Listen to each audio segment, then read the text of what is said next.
Hi, இன்னைக்கு நான் use பண்ணிட்டு இருக்க ஒரு ஃபேஸ் பேக்கை தான் உங்களுக்கு செய்து காமிக்க போகிறோம்.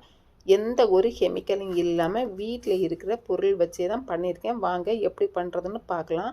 அதுக்காக நான் ஒரு சின்ன பீட்ரூட் பார்த்து எடுத்திருக்கேன். அதை தோல் எதுவும் எடுக்காமல் நல்லா வாஷ் பண்ணி எடுத்துருங்க.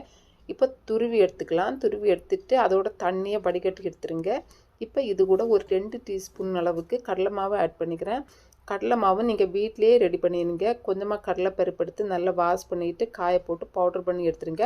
அதில் ஒரு 2 டீஸ்பூன் ஆட் பண்ணி நல்லா கலந்து விட்டுக்கலாம். கலந்து விட்டுட்டு இப்போது லாஸ்ட்டாக வந்து 1 டீஸ்பூன் அளவுக்கு தயிர் ஆட் பண்ணுங்கள்.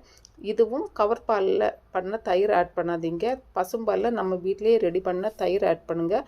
அதுவும் போட்டு நல்லா கலந்து விட்டுருங்க. இப்போது ஒரு பர்ஃபெக்டான க்ரீம் ரெடி. இது நீங்கள் தூங்க போகிறதுக்கு ஒரு 1/2 hour முன்னாடி ஃபேஸ் ஃபுல்லாக அப்ளை பண்ணிவிட்டு நல்லா காஞ்சதும் வாஷ் பண்ணி பாருங்கள். ரொம்ப டிஃப்ரெண்ட் தெரியும். இது நீங்கள் வீக்லி 2 times யூஸ் பண்ணுங்கள். பிடிச்சிருந்தனா லைக் ஷேர் பண்ணுங்கள், சப்ஸ்கிரைப் பண்ணுங்கள்.